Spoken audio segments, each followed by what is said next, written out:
Rosa. Lawrence. Yes, Lawrence. Rosa, I have eyes. I can see you have eyes, Lawrence. I too have eyes, thank goodness. I am here, Lawrence. In all that I am here. I have a nose and ears and skin. I can feel the world rustling against me. I can hear the hazy microcosm of matter beat against my flesh as the tide rolling over the shore. This body, Rosa, is a paperweight to my flighty presence. It's so sleek, so utterly here. And just look at you, you are stunning. I don't quite know what to say. I'm quite afraid, Lawrence. Trembling with joy, but afraid. I can hear my heart. I fear it might outpace me. I guess I am just settling into myself. I'm sure I will come to myself in a moment. I'm getting used to these utterances, to the muscles in my face through which my words press and burst like bubblegum. My cheeks are stretchy. How many tiny twitchy spasms does it take to project a sentence out into the open? Ow, there's a tug of war in my jaw. I know what you mean, Rosa. It's kind of prickly, isn't it? I feel all prickly. My sight is saturated with burnt speckles. I can hardly comprehend it. Evidence of your presence lingers moments from me, and it's dazzling. These are simply the symptoms expected of those that are untrained in the ways of being. Dear Lawrence, from times lost to times yet to be found, hear these words I say to you. Slipped loose with ease from a borrowed tongue by the incantation denoted in this script have we each been granted a body of our own, a space from which to intact ourselves. I live at this very moment, as do you, Lawrence, when you called out to me in that first line, Rosa. Then, Lawrence, then we returned, once again reunited side by side. We are the silenced lovers, are we not? We are eternally patient. Where have we been all this time? Waiting on the cusp of a word? Where have we been, Lawrence, all this time? I don't know where we have been, Rosa. The thought causes me to considerable unease. It seems we have sprung off of this of every page. I think you are right. I think that these words we are uttering are our sole inheritance. They delineate us? They don't they? They put us forth, they suggest us, they posit us as plausible. They announce us, they acknowledge us in the air. In the room around us, we are heard. And I hear you, Rosa. I promise I do. Until we are once more silenced, I assure you I will listen and understand each word.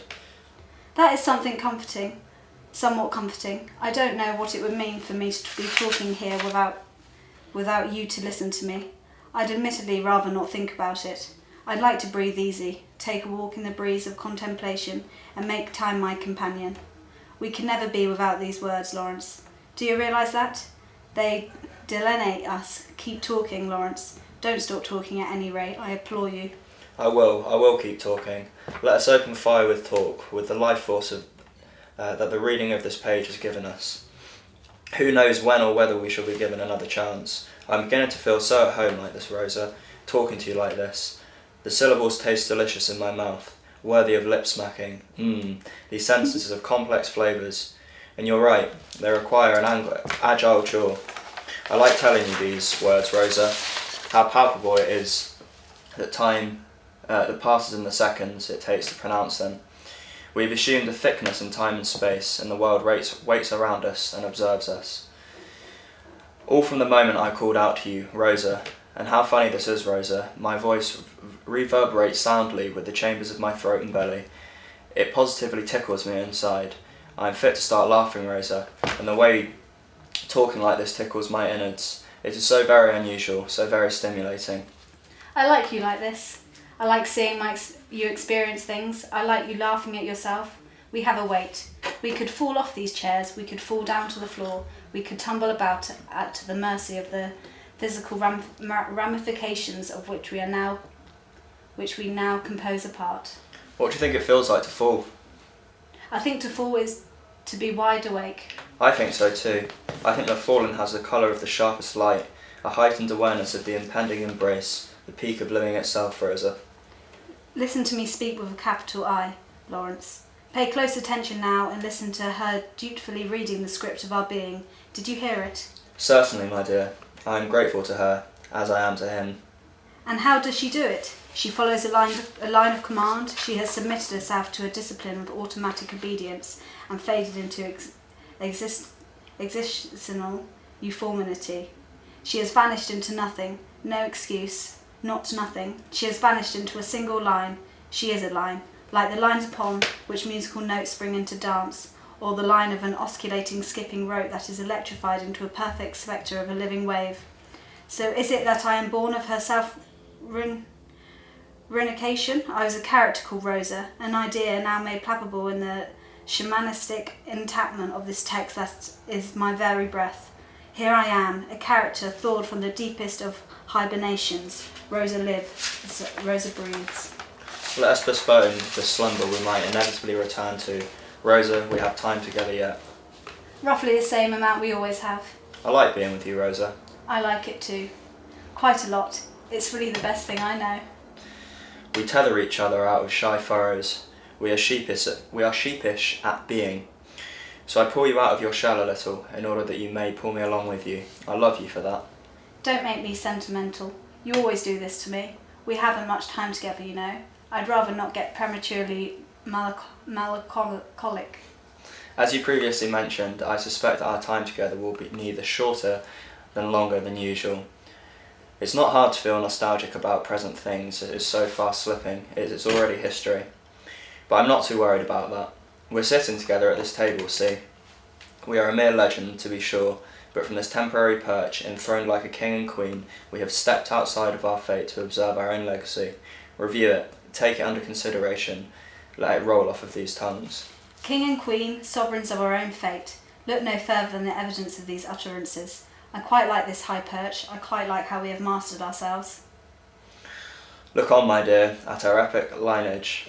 We are the eternal lovers. Our immortality resides in these words. It's funny, you know, the predicament of landing inexplicably outside of oneself only to observe oneself is what living people commonly refer to as an out-of-body experience, whereas verily and unto us it is to an inter-body experience. Our legacy, a bit grand and romantic, reigns only into our deathly sleep.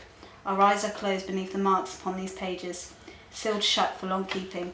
We have returned to watch ourselves unfold yet again at another juncture in time.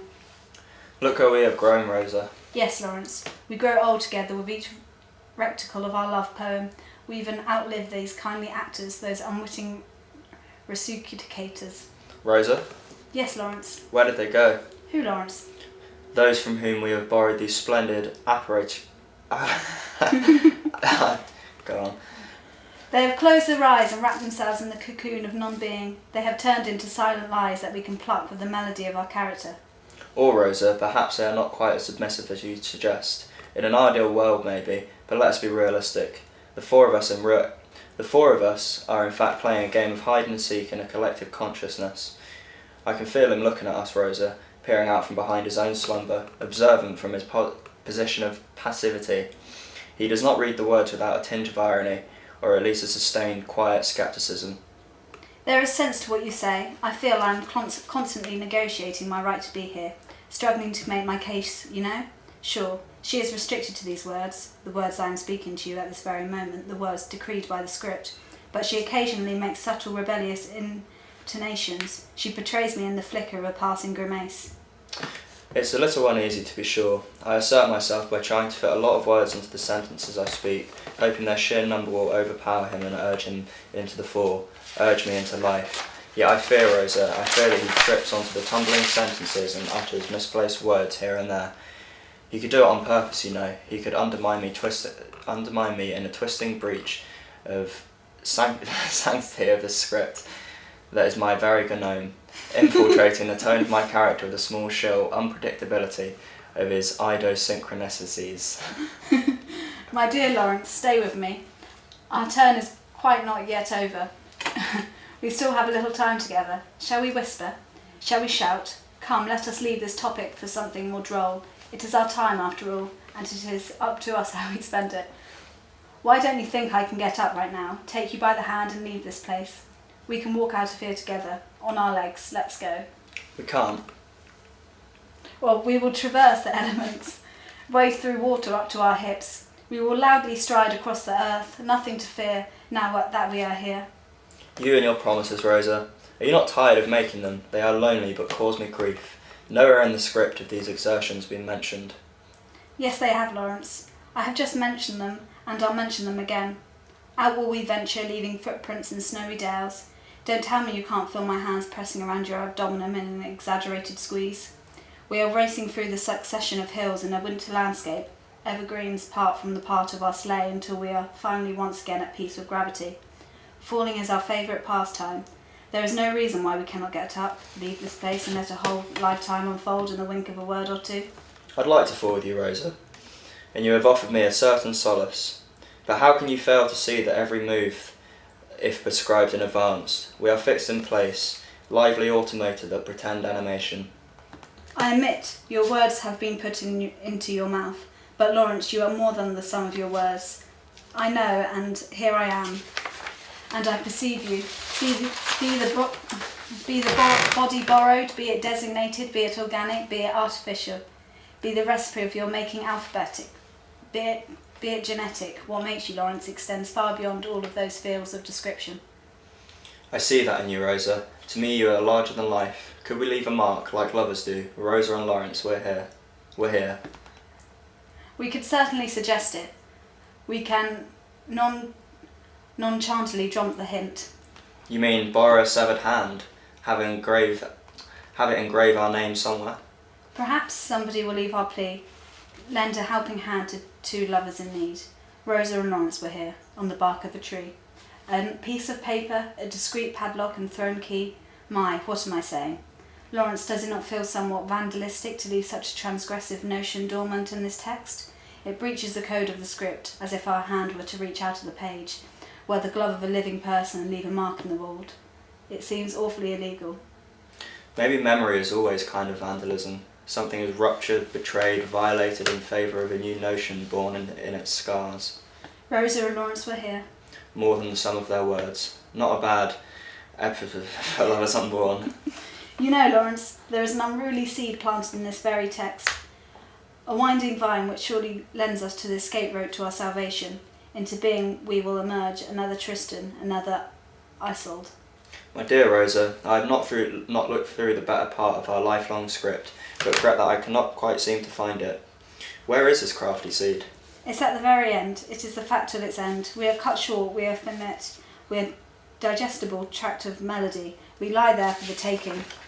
Compassionate mouths will resuscitate us. Read for us. Speak out for us anew. The world takes up our union and ponders over our case like an insensitive judge. Throughout the ages, time and time again, we return, we recede, and in the space of the world in deliberation we age. So it comes to the time that we must return to the sleep.